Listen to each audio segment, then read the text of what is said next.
لە دوای 2 ساڵ لە ڕزگارکردنەوەی مووسڵ لە دەستی تیرۆریستانی داعش هێشتا ڕەوشی ئەو شارە ئاسایی نەبووەتەوە و سەدان هەزار ئاوارە بە هۆکاری جیا ناتوانن بگەڕێنەوە بۆ زێدی خۆیان.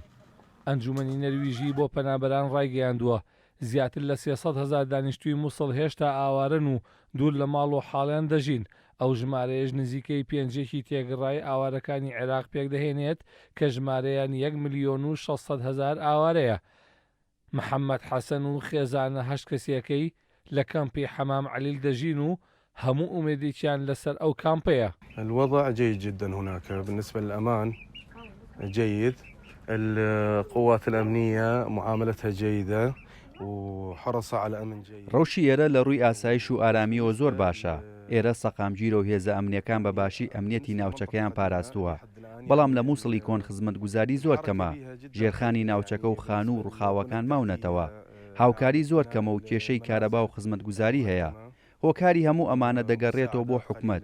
حکومەت ئاوڕی لە ئێمە نەداوەتەوە بە تایبەت لە خۆرئاوای مووسڵ. الكهرباء يعني بەهۆی پەلامارەکانی تیرۆریستانی داعش و دواترەوە ئۆپراسیۆنانەی دژیان بەرپاکرا نزیکەی 140,000 خانوو لە مووسڵ ڕووخان و 63,000 خانوو و هەزاران بیناوباڵەخانی تر لە خۆرئاوای مووسڵ وێران بوون. ئەنجومەنی نەرویژی بۆ پەنابەران داوا لە حکوومەت دەکات پرۆسەی نۆژەنکردنەوەی ناوچە وێرانەکانی مووسڵ بەگەڕ بخات و خێرایان بکات چونکە زۆرێک لە خێزانە ئاوارەکان هیچ شوێنێکیان نییە تەنیا ئەو کەمپە نەبێت و بەهۆی نەبوونی داهاتیشەوە پشت بە هاوکاری مرۆیەکان دەبەستن.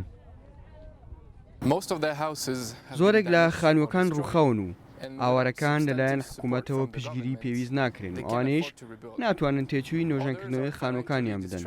بەشێکیشان زۆر هەژارن و کار و پیشیان نەماوە. ئەوەش ڕێگرە لە گەڕانەوەیان و ناتوانن بەبێ هاوکاری ڕێکخراو مرۆیەکان بژین.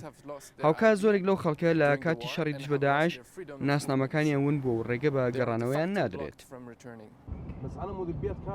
لە دەی تەمووزی ساڵی 2017ەوە هێزە عێراقیەکان شاری مووسڵیان لە دەستی داعش ڕزگار کردووە.